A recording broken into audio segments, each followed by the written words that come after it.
Today, I'm going to be looking at the strength and conditioning of the Korean national judo team. To date, they've won 11 gold medals at the Olympics and another 11 gold medals at the World Championships.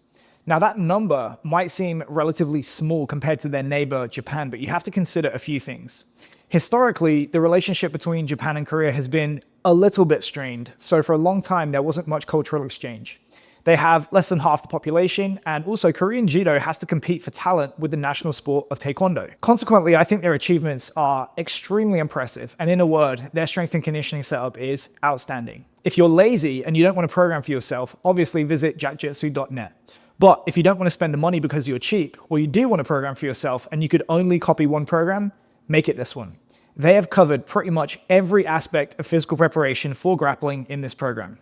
They lift with good technique and great intensity and purpose. They load throughout the force velocity spectrum, from super light and fast with the med ball work, to lots of heavy explosive work, traditional strength stuff, and also some bodybuilding style rep work. Where the major muscle groups are concerned, there's no fat. It's highly efficient exercise selection with an emphasis on compound movements. They train and therefore prepare tissue through a full range of motion in all three planes of movement where appropriate, especially the torso. There's also a special emphasis on grappling specific muscles and actions, namely upper body pulling, gripping, twisting, and bending.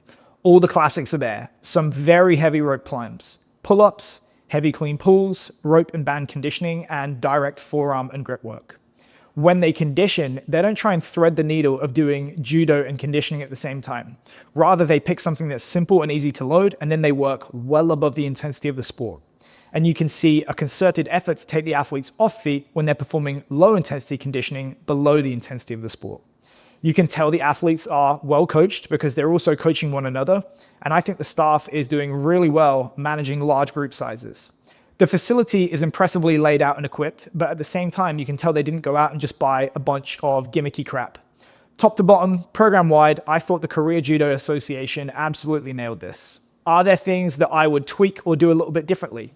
At most, a couple, but I would say that about my own programs from even just a few years ago, so I won't nitpick here. I award this program the newly invented grade of A+- because the elusive perfection of a pure A+ should be something that we all strive for but ultimately fail to achieve in our lifetimes. They were pretty close though.